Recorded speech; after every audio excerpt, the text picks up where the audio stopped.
comment ça va ? Bienvenue, nous allons vous donner les informations sur ce qui se passe dans le monde. Merci de nous accompagner, nous sommes en direct. Un grand salut à Blanca, Nico, José Sarah, Francisco Arce. Les premiers commentaires de la journée, passons aux détails. Que se passe-t-il dans le monde ? Eh bien, alors qu'on pourrait penser que cela ne peut pas aller plus loin, ce conflit continue d'escalader, surtout en ce qui concerne la question énergétique. Allons également dans les détails des réactions du Premier ministre du Royaume-Uni. Que dit-il ? Que se passe-t-il aussi avec les réactions de l'Iran ? Que dit le porte-parole des gardiens de la Révolution face à cette attaque ? Qu'en dit également Israël ? Où va le conflit ? Eh bien, nous allons voir les détails dans un instant, merci beaucoup, et regardez, pendant que nous commençons, préparez votre café. Passons aux détails, et eh bien, si vous voulez mettre un like, si vous voulez partager, je vous en serai très reconnaissant. Passons aux détails et à l'information avec cette image, l'une de celles qui a attiré l'attention aujourd'hui, dans laquelle, selon eux, ils ont attaqué une zone de gaz où ils signalent. Ce serait le plus grand gisement de gaz d'Iran. Il se trouve dans cette zone. Voyons où cela se situe. Voyons, c'est cette zone. Éloignons-nous un peu pour bien nous situer. C'est dans le sud de l'Iran, oui. On continue de s'éloigner. Voici l'Iran. Ici se trouve c'est l'île de Kark. Mais cette fois-ci, l'attaque ne vise pas le pétrole, mais le gaz. Celui-ci était considéré comme le plus grand gisement de gaz de la planète. Celui-ci aurait été attaqué. Et bien sûr, il y a déjà des réactions évidemment très fortes, car ils assurent que cela porte un coup très dur à la question économique. Et l'étape suivante, essentiellement, c'est l'île de Kark. Oui, cela a surpris. Ils pensaient maintenant que ce serait, l'un des derniers points, si jamais cela devait arriver. Parce qu'affecter cela aussi, cela affecte l'économie de ce pays pour une période, longue, étendue. L'attaque a été confirmée dans les installations de traitement de la phase 14 à, cela s'appelle South Park, comme South Park, mais Park, non. Il affirme qu'ils ont été touchés, causant un incendie et l'arrêt partiel de la production. Selon le ministre du pétrole iranien, l'impact est estimé à une perte de 12 millions de mètres cubes de gaz par jour dans le plus grand champ gazier du monde. C'est le responsable de 70 à 80% du gaz iranien. Donc, en gros, ils se sont retrouvés sans gaz pendant un certain temps, ou du moins sans une bonne quantité de gaz. La production affectée à South Park est en feu en ce moment, et la distribution est évidemment, bloquée. Parce que ça va commencer, tout est bloqué, pas le stress ni la fumée, c'est simplement bloqué. L'impact, assure-t-il, est donc énorme. Maintenant, il y a des réactions. Tout d'abord, nous allons écouter ce que dit Israël, puis quelle est la réaction de l'Iran face à cette situation. Écoutons ce qui se dit. L'intensité des attaques en Iran monte d'un cran. Nous sommes au milieu de la phase décisive après les assassinats ciblés et percutants de hauts responsables du régime. Le dirigeant de facto de l'Iran, Larijani, et le chef de l'Organisation des crimes contre l'humanité, Lavashish Soleimani. Ce soir, le ministre iranien du renseignement Khatib, qui était responsable de l'appareil d'assassinat et de répression interne du régime en Iran, a également été éliminé, ainsi que de promouvoir des menaces extérieures contre Israël et les pays de la région. La politique d'Israël est claire et catégorique. Personne en Iran n'a d'immunité et tous sont dans la ligne de mire. Le Premier ministre Benyamin Netanyahou et moi-même avons autorisé les forces de défense israéliennes à éliminer tout haut responsable iranien sur lequel un cercle de renseignement et opérationnel se referme. Sans avoir besoin d'obtenir une approbation supplémentaire, nous continuerons à les éliminer. Aussi, au cours de cette journée, des surprises significatives sont attendues sur tous les fronts, ce qui élèvera le niveau de la guerre que nous menons contre l'Iran et le Hezbollah au Liban. Le ministre Benyamin Netanyahou. Et nous avons autorisé l'élimination d'un responsable iranien. Le cercle du renseignement se referme et il est nécessaire d'obtenir une approbation. Esmaël Kattab. Nous parlerons de ce sujet dans un instant, pour ne pas anticiper les informations, mais c'est la réaction. C'est le porte-parole de la garde révolutionnaire, qui lance un message. Le ministre Benyamin Netanyahou et les forces vont intervenir pour éliminer un fonctionnaire iranien, puis cela se termine. Ceci est un avertissement ferme et une ligne rouge pour les criminels qui ont tenté d'attaquer une partie de l'infrastructure de carburant et d'énergie de l'Iran dans le sud du pays. En conséquence de cette action, l'infrastructure de carburant, d'énergie et de gaz du lieu d'origine de l'agression sera incendiée et réduite en cendres. À la première occasion, à la force armée américaine criminelle, lâche et agressive, ainsi qu'au régime sioniste sauvage et meurtrier d'enfants, nous vous annonçons qu'ils seront obligés de jeter leurs soldats à l'eau et qu'ils perdront leur honneur. Eh bien, c'est une partie du message. C'est-à-dire, à ceux qui initient l'attaque, dit ce porte-parole, ils vont répondre en attaquant aussi, soi-disant, leur zone de gaz, de pétrole, d'énergie. En gros, non. C'est le message que donne ce personnage. Eh bien, évidemment, il est clair que c'est une réaction qui a frappé fort, qui a été importante, surtout à cause du niveau de réaction qu'elle implique. Non, en ce moment, il se passe des choses vraiment, vraiment terribles. Et regardez le fait qu'un jour on élimine un général, un autre jour on élimine un ministre. Allons, ils se retrouvent sans les personnes clés, les Iraniens. Mais cela ne veut pas dire qu'ils n'ont pas de remplaçants, évidemment, ils en auront, non. Mais cela provoque tout de même un désordre au moins interne, momentané. Peut-être, mais cela, il semble que cela va amener à ce qu'il y ait cette focalisation, non, semblable à ce qui s'est passé avec Hezbollah, mais de manière encore plus intense. Parce qu'au final, c'est un pays. À présent, Israël affirme avoir éliminé Ismail Khatib, ministre du renseignement d'Iran. Passons à quelques-uns des détails. Selon les rapports, cette personne était la clé, supervisant la surveillance, les arrestations, les opérations contre les dissidents, même en dehors du pays. Il coordonnait des actions contre des cibles israéliennes aux États-Unis et dans d'autres parties du monde, ou agissait en tant que ministre du renseignement lors de missions à l'étranger. Le président iranien, Masoud Pezeshkian, aurait déjà confirmé le décès de ce ministre, donc il n'y a aucun doute à ce sujet. C'est-à-dire, Israël l'a confirmé en premier, puis la confirmation est venue aussi du côté iranien, de Masoud Pezeshkian lui-même. Cela fait partie d'une stratégie qui s'est progressivement élargie. Plus précisément, le renseignement israélien cherche à cibler tous les dirigeants les plus visibles. Le message direct dit « Personne en Iran, c'est le message qu'il donne », dit « Personne en Iran n'a d'immunité », ce qui marque une doctrine de guerre ouverte contre la haute direction du régime. En avertissant qu'Israël va participer, elle disait dans le message que nous venons de voir, à des surprises significatives, y compris une série de surprises qui arrivent pour l'Iran, nous allons sûrement observer des surprises. Dans ce sens, passons à un autre détail.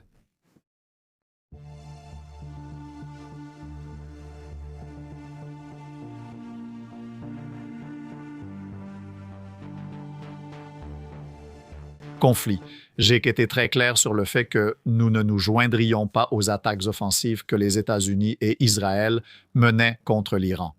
Nous avons environ 300 000 citoyens britanniques dans la région du Golfe et il est important de les protéger, eux ainsi que nos alliés. À El Bueno, nous allons faire une pause et nous reprendrons l'écoute à partir de là où nous nous sommes arrêtés. Je vais juste donner un peu de contexte pour ceux qui ne le connaissent pas. C'est le Premier ministre du Royaume-Uni, Keir Starmer. Et il fait une réaction. Cela dure plusieurs minutes, je vais laisser tout l'audio, il me semble très important de l'écouter en entier, car c'est la position la plus détaillée du Royaume-Uni. Et ainsi, nous comprenons probablement comment pensent aussi d'autres ministres, d'autres premiers ministres ou présidents de l'Union européenne ou même de l'OTAN, n'est-ce pas? Mais surtout des grandes puissances, n'est-ce pas? La France, l'Allemagne, l'Italie peut-être, qui se demandent ce qui se passe à la station. Magnifique, c'est déjà un petit peu. Ça monte mais sans aller jusqu'à la guerre. Et en assurant qu'ils vont se concentrer sur la désescalade, c'est ce qu'ils insistent, désescalader le conflit, n'est-ce pas? Écoutons l'intégralité.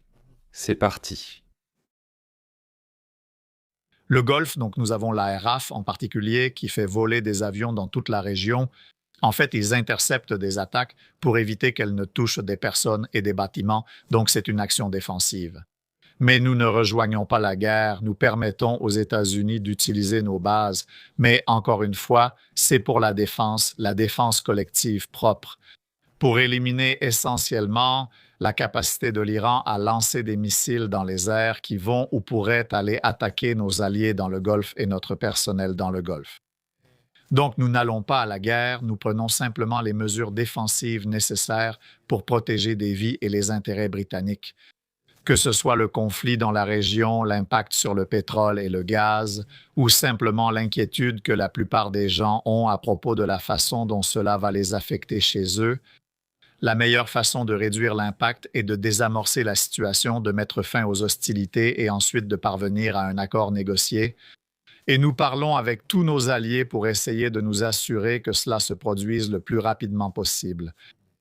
Le détroit d'Ormuz est une voie maritime vraiment importante. C'est essentiellement la façon dont les États du Golfe accèdent au reste du monde. Et beaucoup de pétrole et de gaz passent par le détroit. L'Iran empêche les navires de traverser le détroit. Cela a un impact sur les pays. Quels sont les prix du pétrole et du gaz? Nous devons rouvrir le détroit dès que possible. Nous en avons parlé et surtout ces derniers jours avec nos alliés à ce sujet, les États-Unis, des partenaires européens et les États du Golfe. Je ne vais pas prétendre que c'est facile à faire, mais c'est vraiment important que nous le fassions parce que tant que le détroit ne fonctionne pas à pleine capacité, le prix du pétrole et du gaz augmente. Je sais que cela touche tout le monde chez nous, même si je veux juste dire ceci. Para tranquilizar a la gente. Au Royaume-Uni, pour les foyers, nous avons réduit les factures d'énergie d'environ 117 livres en moyenne par foyer. Et nous allons plafonner cela, nous allons maintenir ce plafond jusqu'à la fin juin. Donc, je sais que les gens sont inquiets, mais seulement en ce qui concerne les factures d'énergie des ménages. Soyez assurés que dans 3 semaines, elles vont en fait diminuer et ensuite elles seront plafonnées pendant 3 mois. En attendant, nous ferons tout notre possible pour désamorcer la situation dans le Golfe parce que c'est la meilleure façon de faire face à l'impact sur le coût de la vie. Nous avons plusieurs bases militaires au Moyen-Orient qui ont été attaquées par l'Iran, donc pour les protéger, nous avions déjà prédéployé des capacités anti-drones et des capacités radars. Nous avions déjà nos avions là-bas, des pilotes de l'ARF, et nous en avons envoyé davantage dans la région. Et depuis environ 1 ou 2 heures après le début du conflit, nous travaillons 24 heures sur 24 dans le ciel en abattant les attaques entrantes de l'Iran, ce qui protège nos bases et notre personnel dans ces bases. Je suis très conscient que, quoi qu'il se passe dans le monde, pour la plupart des gens, le sujet qui les préoccupe le plus est le coût de la vie. Je peux joindre les deux bouts. Je peux payer mes factures. Est-ce que mes factures vont augmenter? Et il y a un vrai sentiment d'inquiétude à ce sujet. Je le comprends parce que quand je grandissais, nous n'avions pas assez pour payer nos factures. Voilà pourquoi nous devions littéralement nous asseoir autour de la table de la cuisine pour discuter de comment nous en sortir. Je sais donc ce que c'est, ce que ça fait. Cette anxiété, c'est un nœud à l'estomac quand tu sais que tu ne peux pas payer les factures. C'est pourquoi ce gouvernement a dit que s'attaquer au coût de la vie est la priorité numéro 1. Dans le dernier budget, nous avons décidé de réduire le coût des factures d'énergie. En moyenne, pour les ménages, c'est environ 117 livres. Ça peut varier un peu, mais c'est la moyenne. Donc, dans 3 semaines, cette décision entrera en vigueur et, par conséquent, les factures d'énergie vont baisser, les factures d'énergie domestique, puis nous les limiterons pendant 3 mois jusqu'à la fin juin. Quoi qu'il arrive dans le conflit, ce sera la situation. Je sais que certaines personnes, en particulier dans les communautés rurales et en Irlande du Nord, utilisent du fioul pour le chauffage. Et c'est pourquoi aujourd'hui j'ai annoncé un soutien pour ceux qui utilisent du fioul, car leurs prix auront augmenté. Je veux aussi dire d'ailleurs qu'il y a trop d'histoires de livraisons annulées et ensuite les prix augmentent lorsqu'une nouvelle livraison est programmée. Nous devons éviter toute impression que les gens se font arnaquer, mais nous mettons en place ce soutien et nous verrons ce que nous pouvons faire de plus. La taxe sur le carburant pour ceux qui conduisent était gelée jusqu'en septembre. Dans un monde incertain, voici quelques certitudes et actions que nous menons sur la taxe du coût de la vie. Eh bien, il a abordé de nombreux points, n'est-ce pas? Mais j'ai essayé d'y aller. Regardons la carte, voyons exactement où ils sont censés opérer. Cela doit sûrement être plus vaste. Mais au moins, ce qu'ils ont dit, c'est que toute cette zone de Miratos est celle qu'ils ont protégée. Ce n'est pas nécessairement qu'ils patrouillent d'art tout le golfe Persique. Et ça, il dit que depuis le premier jour, en gros, ça, oui, ça a attiré mon attention. Je n'avais pas cette information, mais bon, c'est bon à savoir. Ou que depuis le premier jour, en gros, ils votent avec les typhoons. C'est ce qu'ils disent, donc voilà. Maintenant, on parlait du sujet du pétrole, pas vrai ? Eh bien, on l'observe, on en parle ici. Alors, permettez-moi, voilà, regardez, eh bien, il n'y a pas eu moyen d'arrêter le prix, de le faire baisser. C'était la première fois qu'il réduisait le réseau en annonçant qu'il ne sortirait trop là que les réserves, alors que le prix avait déjà explosé. Ce jour-là, non, ce n'est pas le jour. Ici, ça m'indique un vendredi. Voyons voir si c'est vendredi. Non, lundi 9 mars, c'est un lundi. Donc, le week-end, eh bien, il se passe des choses. Le prix n'augmente pas, évidemment. La bourse était fermée à ce moment-là. Alors, le prix monte, mais le même jour, ils annoncent qu'ils envisagent de sortir les réserves. Ils font baisser le prix et il atteint jusqu'à 80%. 80%. Dollars par ici. Non, ici c'est 80 $ et 3 centimes, et ça commence à monter. Là, ils ne les avaient pas encore sortis, ils annoncent qu'ils allaient en les sortir, non, ok, le prix commence à monter, le prix commence à monter, le prix commence à monter. Ici, ça doit être entre ces deux-là, ça doit être lundi, non. Quand ils ont sorti les réserves, qu'ils ont dit 400, je ne sais pas combien de millions de barils. Bon, ils ont déjà commencé à annoncer qu'ils sont en train de les sortir, les réserves sont déjà en train d'être sorties. Ou les sortir, c'est-à-dire les mettre sur le marché, n'est-ce pas ? Et ils les mettent là, non ? Alors, comme c'est un produit, le pétrole, s'il y a trop d'offres, les conflits commencent. Dis-moi, à combien tu me vends autant de pétrole ? Non, eh bien non, c'est tant, non, on me le vend ici à tel prix. Et ils commencent à marchander et le prix baisse, n'est-ce pas ? Ce n'est pas immédiat, mais c'est rapide. Non, la confiance, ça me surprend, vraiment, enfin, ce truc de oui, mais ça va continuer à baisser. Je ne sais pas, je ne le vois pas pour l'instant. Enfin, je ne sais pas, peut-être que je suis impatient dans ce sens-là et je vois que le signal, au moins. Ou comme dirait un bon ami Dario, qui est un expert dans la lecture des graphiques de valeur, pas comme celui-ci. Enfin, indépendamment des nouvelles, qu'est-ce que le fait te dit ? Enfin, le graphique, qu'est-ce qu'il te dit ? L'offre et la demande ? À part les politiciens qui prétendent que tout est sous contrôle et que cela va ou non baisser. En dehors de tout ça, ne faisons pas attention à ça, parce que ce ne sont pas des faits, ce ne sont que des mots, de l'espoir que ce soit une chose ou une autre. Quel est le fait ? Eh bien, le fait est, comme le montre le graphique, quelle est la tendance. C'est pour ça qu'on parle de tendance. Il y a eu une rupture de tendance sur cette ligne jaune qu'on a dessinée ici. Voyons, on va prolonger un peu cette ligne. C'était une ligne de tendance qui descendait depuis longtemps, elle a été rompue. D'accord, et la tendance commence déjà à changer, non ? Elle n'a pas encore changé, ici il faudrait tracer une nouvelle tendance. Voyons, on va faire comme ça pour mieux voir. Il faudrait tracer une ligne ou une tendance comme ceci. C'est-à-dire, ce serait la tendance plus ou moins... C'est-à-dire très probable. En suivant la tendance, normalement, ce que fait le prix, c'est suivre les tendances. Eh bien, ça va vers le haut, il n'y a pas comme « Ah, bon, il a déjà cassé la tendance vers le bas ». Non, jusqu'à présent, non. C'est comme s'il avait voulu le faire, mais il ne l'a pas fait quand il a voulu le faire. Ici, à ce point, à ce niveau, on pourrait tracer une autre ligne. Ça, c'est le plafond, ça, c'est le plancher, mais si vous regardez bien, ce plancher. On trace la ligne pour plus de clarté. On va tracer cette ligne par ici et on va l'étendre jusqu'à... Je le fais très rapidement en ce moment, mais c'est à peu près l'idée, non ? C'est-à-dire, ce niveau ici a rebondi à ce point, à ce prix, s'il avait cassé. Tu te dis, bon, il y a une hausse, mais c'est un peu un faux signal. Ou parce qu'il y a clairement la possibilité de casser vers le bas. Non, ici ça a rebondi et repris vers le haut, puis tenté à nouveau de casser vers le bas, sans succès. Et à chaque fois, le niveau de support est de plus en plus haut. Regardez ce support ici, très élevé. Regardez ce support en haut, ce support. Aujourd'hui, pour casser ce support, il fallait descendre dans les 90 et quelques pour casser la tendance du plancher. Pour ainsi dire, il ne l'a pas fait et ça continue de monter. N'est-ce pas? Qu'est-ce que cela signifie concrètement pour ceux qui investissent là-bas? C'est-à-dire celui qui a investi 93 $, donc cette personne ou ces institutions qui ont acheté à ce prix et qui ont dit « Eh bien, moi je l'ai acheté à 97 $. Oui, voilà, j'ai des actions, j'ai acheté cette valeur, ces barils, ce n'est pas censé être ainsi. Pendant ce temps, alors, ça veut dire qu'ils ne trouvent pas de prix plus bas, c'est-à-dire que où ils l'ont trouvé à 97, et que cette petite mèche, c'est comme ça qu'on appelle cette fine ligne, cette petite mèche. Ce que ça te montre, c'est qu'il y a eu beaucoup de gens qui ont acheté ici.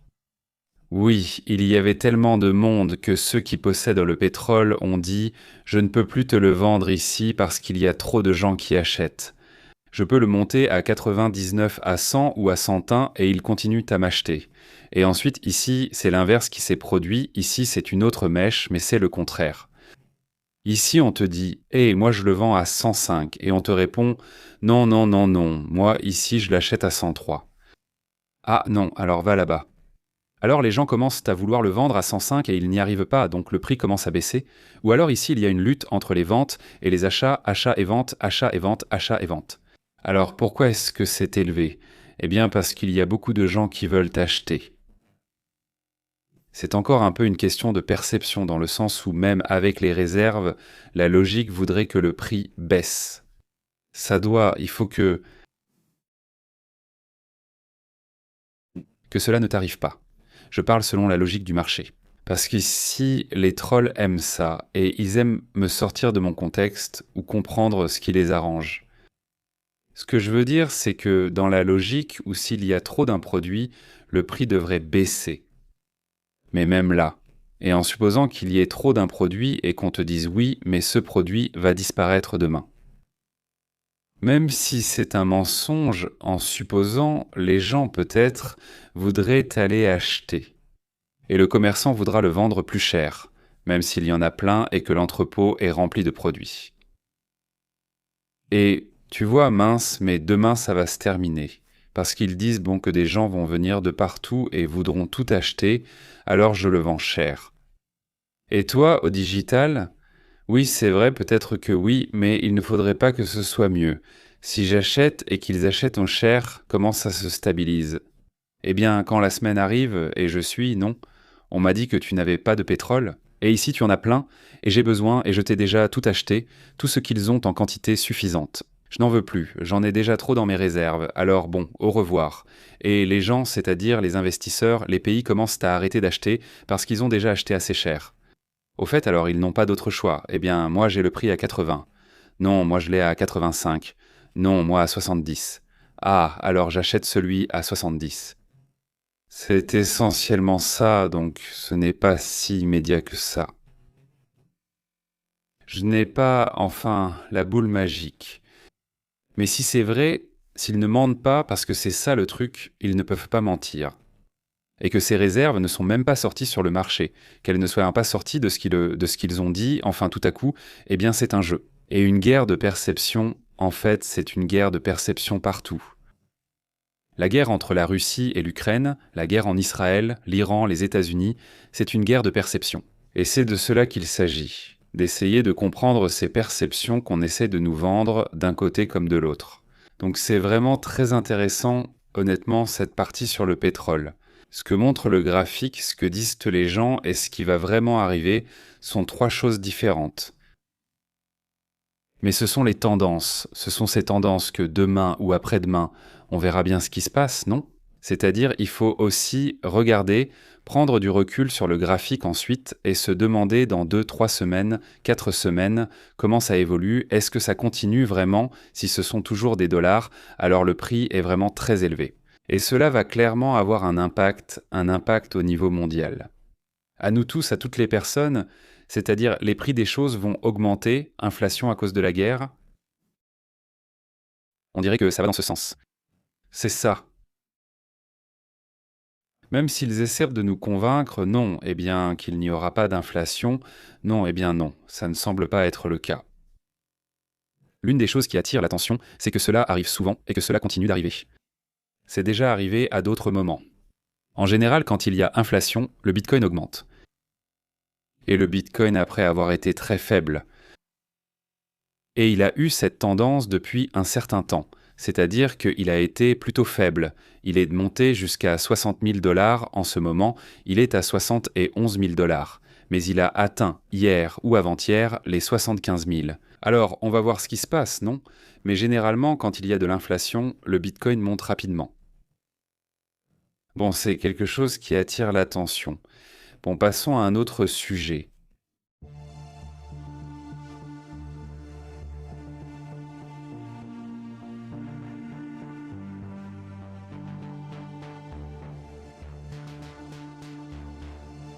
Remarquez qu'on signale à nouveau une forte répression à Cuba, après qu'on ait signalé des manifestations qui ont eu lieu et même déjà des émeutes. N'est-ce pas? Et ici, la communauté qui nous suit depuis Cuba. Quand on a commenté comment les choses ont, empiré. En ce qui concerne les coupures de courant, non, je ne sais pas si Roble est avec nous en ce moment. Ou quelqu'un qui essaie là-bas à Cuba, qui peut nous laisser son commentaire, plus ou moins sur comment il voit la situation. Mais selon ce que dit l'Observatoire cubain des droits de l'homme, il a déposé une plainte dans laquelle ils affirment que le régime aurait déjà, du moins à ce que l'on sache, arrêté 15 personnes pour avoir participé à des manifestations, y compris 2 mineurs. Qui, espère qu'il sera bientôt libéré, espérons que ce soit le cas. Mais il signale que, tout comme certains ont été libérés, d'autres ont été envoyés en prison. Le rapport couvre la période du 13 au 16 mars au cours de laquelle 35 actions répressives ont été enregistrées à ce moment-là. En raison des manifestations qui ont eu lieu à différents endroits, des manifestants, des journalistes et des militants ont été arrêtés. L'Observatoire a indiqué qu'au moins 15 arrestations étaient encore en cours, dont beaucoup liées aux manifestations à Morone. Maintenant, quand on regarde ces chiffres, comparé à ce qui s'est passé en Iran, c'est incroyablement différent, n'est-ce pas? C'est-à-dire, oui, c'est vraiment regrettable les arrestations de ces 15 personnes, si ce n'est pas plus, n'est-ce pas? Mais il y a un autre groupe qui s'appelle Prisoners Defenders, qui est une ONG qui a estimé le nombre de prisonniers politiques en ce moment. Mais ce sont des prisonniers politiques qui sont détenus depuis longtemps, pas à cause des manifestations récentes. Ils estiment ce nombre à 1207 personnes. Des prisonniers politiques. On sait que le régime en détient et qu'à ce jour, ils en ont libéré 51. Non, c'était comme un geste de bonne volonté. D'après ce qu'on dit avec les différends qu'ils ont actuellement avec Washington, qui n'ont fait que s'intensifier. Un autre sujet qui attire aussi mon attention, en revenant au thème du Moyen-Orient, c'est cette carte qu'ils ont publiée où ils montrent une zone qui subit une attaque à grande échelle. Cette zone serait une infrastructure clé pour le régime iranien. Les cibles atteintes sont situées dans le quartier général de l'unité de sécurité du corps des gardiens de la Révolution. Cette zone touchée, frappée, serait l'endroit où se trouve une partie de la force de missiles de ce pays et de sa défense. Quels objectifs ont été atteints? D'après ce qui est rapporté, c'est en partie, ils disent. Il s'agit d'un système de missiles lié à des missiles balistiques, qui a été désigné comme faisant partie d'une mission d'attaque à grande échelle à l'intérieur de la capitale, à l'intérieur de Téhéran. Selon ce que rapporte l'opération, cela s'inscrit dans la stratégie d'Israël visant à affaiblir la capacité opérationnelle et défensive de Téhéran. Voilà le sujet. D'ailleurs, le prix du diesel a déjà dépassé les 5 $ par gallon aux États-Unis. Je ne sais pas si parmi nous, il y a des amis des États-Unis qui pourraient nous parler de ce qui se passe avec l'essence. Mais en parlant du carburant, du diesel, qui est très utilisé pour le transport des aliments, des produits, c'est-à-dire que les camions utilisent comme du diesel. Le prix du diesel aux États-Unis aurait dépassé 5 $ le gallon. Cette situation génère des pressions immédiates sur le coût de la vie et sur le coût de la chaîne d'approvisionnement, c'est-à-dire cette chaîne qui amène les produits au supermarché, à la maison, ça peut être n'importe quoi. C'est-à-dire que les médicaments, les aliments, tout ce qui a simplement besoin d'être transporté par diesel, eh bien, dès le départ, cela a un coût supplémentaire. Voilà. D'après ce qui est rapporté, cela affecte déjà directement les agriculteurs, les producteurs agricoles, l'industrie du transport. Et cela menace également de répercuter le prix des aliments, des biens et des services essentiels dans la logistique de celle-ci. Digamos, Du commerce américain, cela a déjà un effet. Au cours du dernier mois, il est passé de 3,65 $ par gallon à 5,04 selon ce que rapporte l'organisation automobile AAA, citée par NBC News. D'autres médias américains l'ont aussi montré. En gros, c'est environ 1,5 $, non, c'est ce que ça a augmenté. Le gallon, apparemment, même s'il était monté à 2,95, il avait déjà augmenté jusqu'à 5 $ apparemment, donc là ça ferait presque 2 $ l'augmentation. Maintenant, l'essence a un prix moyen, il est indiqué ici de 3,79 aux États-Unis, mais c'est un prix moyen. N'est-ce pas? Il y a des États où c'est plus cher et des États où c'est peut-être moins cher. La moyenne d'il y a 30 jours était de 2,95. Maintenant, la moyenne est de 3,79, le gallon au niveau, j'insiste, au niveau moyen des États-Unis. N'est-ce pas? C'est la moyenne. Donc voilà, c'est comme ça, et bon, c'est comme ça que ça a quitté. Ils interviewent et en mettent certains, comme ils disent. Eh bien oui, en interviewant des agriculteurs, des producteurs, un peu sur leurs actions, vous pouvez imaginer quelles sont leurs actions. Évidemment, il y a une hausse de prix qui est pratiquement immédiate parce qu'ils le ressentent. Le produit arrive jour après jour, n'est-ce pas? Ou bien les livraisons d'approvisionnement partent, ils amènent tous les médicaments, la nourriture tous les jours. Donc il n'y a aucun moyen que le prix n'augmente pas, c'est-à-dire combien? Il peut aussi y avoir des profiteurs. Passons à un autre sujet. Suivant.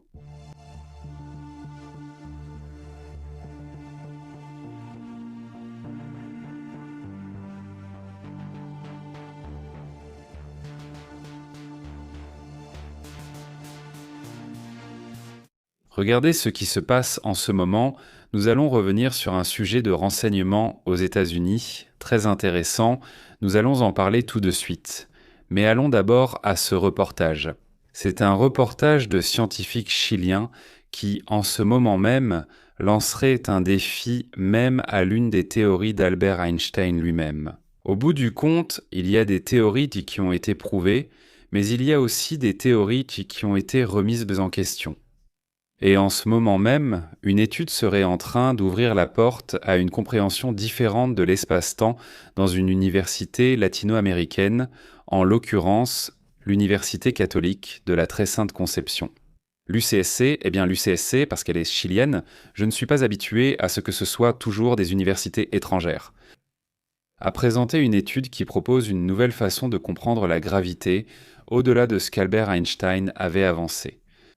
Ce qu'il dit, c'est que, selon cette étude, et j'essaie de le résumer comme ils l'ont expliqué au public, parce que c'est sûrement bien plus complexe que ce que nous disons ici, il dit. La recherche introduit le concept de torsion de l'espace-temps, c'est-à-dire que l'univers ne se courbe pas seulement, comme le dit la relativité, mais qu'il peut aussi se tordre ou même tourner.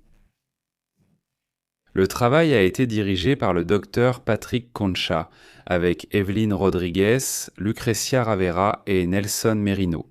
Ils ont été publiés par la revue scientifique Physical Review Letters, l'une des plus importantes en physique.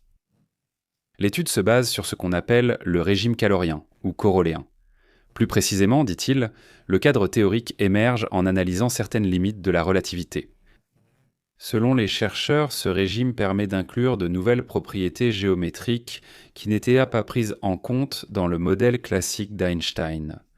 La clé, assure-t-il, c'est de démontrer pour la première fois que la gravité peut inclure la torsion dans ce régime. En élargissant la manière dont on comprend les symétries de l'univers, cette avancée aurait des implications dans des domaines tels que l'holographie, les théories quantiques et la gravité. Même des modèles plus complexes pour comprendre le contexte dans le régime théorique de la relativité et, pour les chercheurs, Des modèles complexes pour comprendre, dit-il. À l'échelle mondiale, ce type d'étude sera essentiel pour comprendre et unifier les régimes caloriques ou corolléens, car ils ne sont pas, ce n'est pas si unifié, n'est-ce pas? C'est si courant, des choses différentes. eh, Ici, eh bien, plus qu'un défi à la théorie d'Einstein, cela semblerait plutôt como que es un complemento. à la théorie d'Einstein. Non, peut-être que ce serait... Peut-être, je ne sais pas à ce sujet, mais passons à d'autres affaires, passons à d'autres sujets importants. Cosas, Dieguito, Roblox, José. Le père de Nova, un immense salut, merci de nous accompagner, passons à d'autres sujets importants.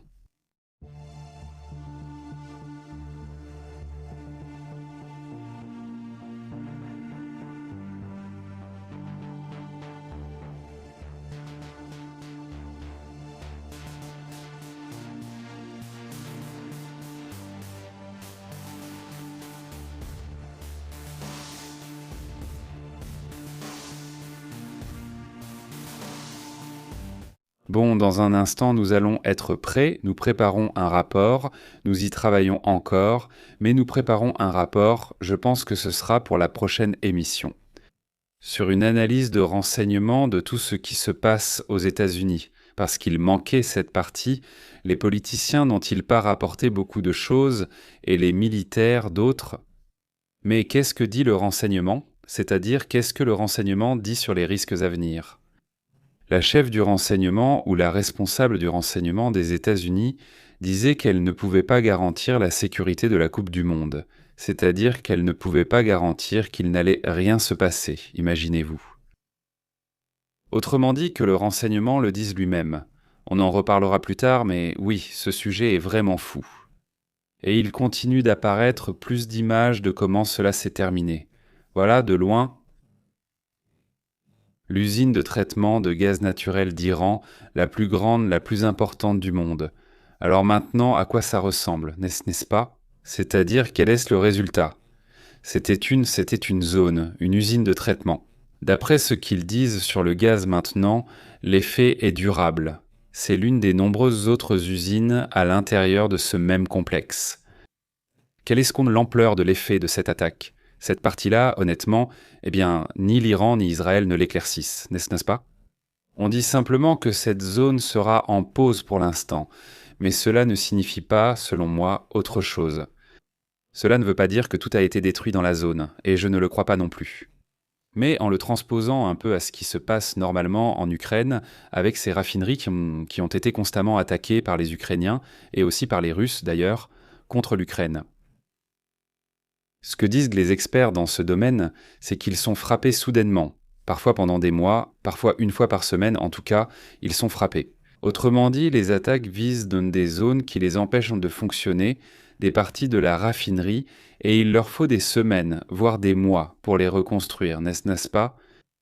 Autrement dit, c'est l'approche qu'ils adoptent, qui consiste à ralentir ce type d'opération. C'est pourquoi j'insiste, je ne sais pas jusqu'à quel point l'attaque est... Ils se sont retrouvés sans infrastructure gazière. On pense que cela sera à nouveau opérationnel en 2 ou 3 mois, mais il faudra attendre plus de détails. Nous n'irons donc pas aux commentaires, nous reviendrons bientôt avec un rapport de renseignement. Nous avons aussi aujourd'hui un spécial. Celui-ci, je ne sais pas à quelle heure nous pourrons le diffuser, mais c'en est un. C'est un petit spécial. Sur une étude et une série de commentaires que des militaires ont fait, mais sur une affaire qui remonte aux années 60. Je ne me souviens plus de la date, je vais vérifier, mais c'est une série. Une série de cas que d'anciens officiers de l'armée de l'air des États-Unis ont révélés à propos de ces documents qui sont maintenant connus, où des objets apparaissant dans le ciel, interagissaient ou arrêtaient, soi-disant, les fonctions des armes nucléaires aux États-Unis et en Russie. Sauf que le cas dont nous allons parler aujourd'hui concerne ce qui s'est passé aux États-Unis. Ce que révèle maintenant cet officier, en ajoutant plus d'informations à ce que l'on sait déjà sur cette affaire. Nous avons parlé plus tôt. De quoi s'agit-il?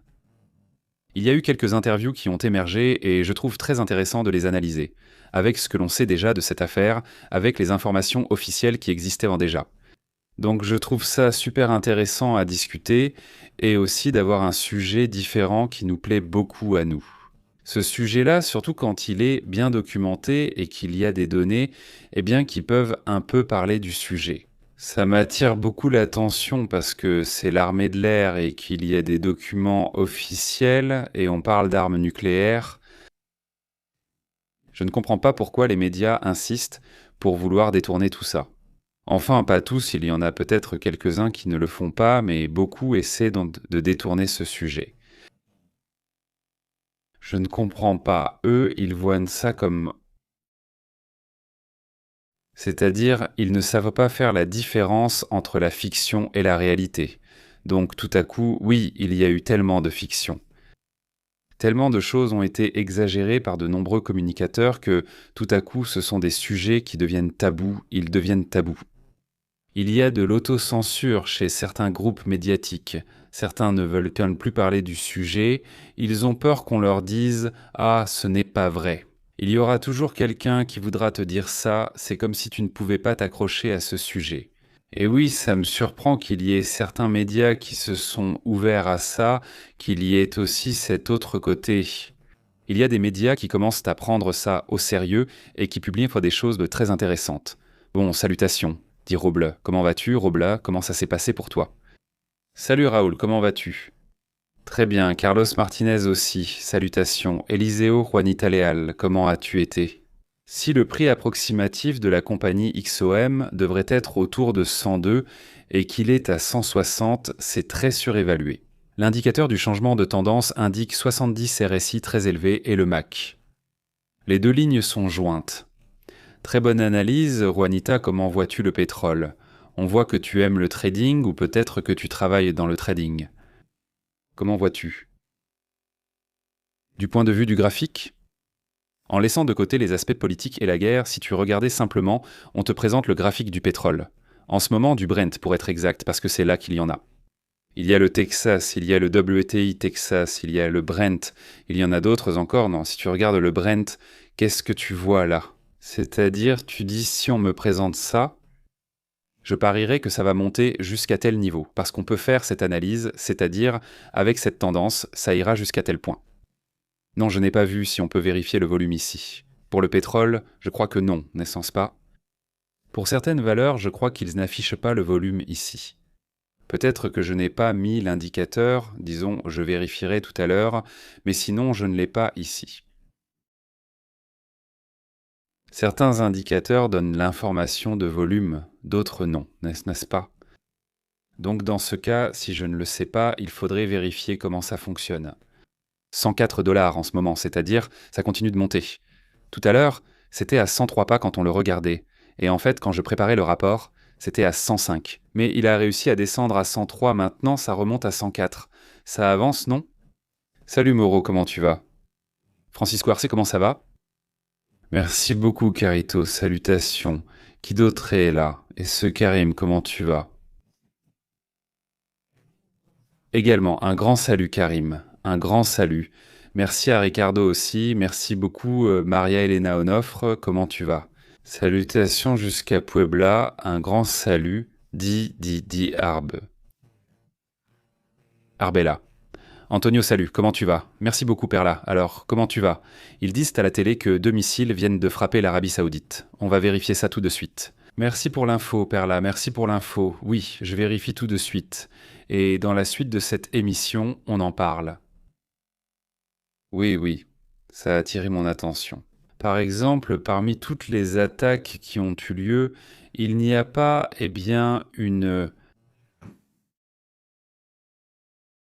une réaction, il me semble, ou au moins une tentative de réaction, de lancer une série d'attaques vers, par exemple, Tel Aviv ou vers différents points d'Israël. Directement contre des bâtiments, ou contre des civils, je ne dis pas, voilà ce qui circule. Cet appartement appartient à 2 personnes âgées de 70 ans, une dame et un monsieur de 70 ans. Évidemment, ils n'ont pas survécu, n'est-ce pas? Dans ce cas, les réactions n'ont pas été dans ce sens, pas dans l'idée de vouloir saturer un peu le système israélien. Et bien sûr, nous en parlerons aussi plus tard, de la façon dont ils ont essayé, de la façon dont ils ont mené les attaques vers différents endroits. Une autre chose assez curieuse, je ne sais pas ce que c'est l'igname comme une racine. Non, mais regardez, c'est vraiment curieux, n'est-ce pas? Cela s'est passé à Guangdong, où ce que vous voyez là est une racine, mais qui est sortie en forme de main. Donc, comme curiosité, évidemment, c'est drôle. On dirait même qu'elle a des ongles. Regardez bien, de face, la racine est là, regardez. On voit clairement la taille de la racine. Regardez-moi ça. Elle est énorme. Elle a comme des sortes de tubes, et c'est par là que la racine s'adapte. Regardez-moi ça. On dirait une main géante, mais regarde quand il la met de face. Regarde, c'est vraiment fou, une sorte de hasard, non? Te salió así como la... Mais c'est intéressant, non? Une des curiosités du jour, tu sais, qu'on aime aussi vous montrer. Aujourd'hui aussi, le Popocatépetl était là, il était dans le coin. mostrando un poquito de... Ce type de lumière qui vient de là-bas, d'ailleurs il est aussi bien enneigé, le Popocatépetl est vraiment beau. En ce moment, eh bien, cela a été signalé par là-bas par Webstar du Mexique. On a aussi observé ce champagne là-bas. Vous savez qu'il n'est pas allé aux Oscars parce qu'il est en Ukraine, non? Donc voilà, champagne et c'est là-bas. J'imagine qu'il est en train de faire un documentaire pour l'Ukraine ou quelque chose comme ça, ou pour interviewer Zelensky ou quelque chose comme ça. Tu vois, à Zelensky, on lui donne un Oscar, regarde, on lui donne un Oscar comme en laiton ou un truc comme ça, non, en acier. D'après ce qu'ils expliquent, celui qui lui donne l'Oscar s'est fait à partir d'un rail de chemin de fer qui a été touché par un... comment ça s'appelle? Par un missile russe, et ils prennent le morceau d'acier et ils en font un Oscar. Bon, c'est un peu de dramatisation, de, informer sur ce qui se passe là-bas. À cet acteur qui a gagné l'Oscar, pas pour le film Bataille après bataille, je suppose qu'il lui envoie l'Oscar, je ne sais pas comment ça se passe. Quand les acteurs ne peuvent pas y aller parce qu'ils sont pris dans un projet ou autre chose, j'imagine qu'on leur envoie après ou quelque chose comme ça. Je ne sais pas comment ça fonctionne. Bon, voilà comment ça se passe, passons donc à d'autres sujets importants. On revient tout à l'heure. Un énorme salut à Roble. Dice Robin. Aussi, regarde, salutations. Un grand merci à Robin, ou Robin, n'est-ce pas? Un salut Rublos, Juanita, excellent. Donc à tous, Eliseo, comment ça va? Carlos, Billy, salutations aussi, un énorme salut, Billy. Dieguito dit qu'on voit Trump empirer les choses avec son ego, dit Dieguito. Comment vas-tu, Diego? Très bien, dit-il. Merci beaucoup, Carib, à toute la communauté. Bon, on continue tout à l'heure. Juanita, tu me donneras ton commentaire plus tard. Juanita Léal, donne-moi ton avis. Alors, comment tu vois le graphique? Ce ne serait pas très intéressant? On se voit plus tard. Passez une excellente journée. Nous reviendrons bientôt avec une nouvelle mise à jour sur d'autres sujets, dont un sur le renseignement des États-Unis, qui me paraît très intéressant. En vérité, le rapport est presque prêt, mais nous voulons avoir quelques vidéos doublées, donc une fois que ce sera prêt, nous en parlerons dans un instant. D'accord ?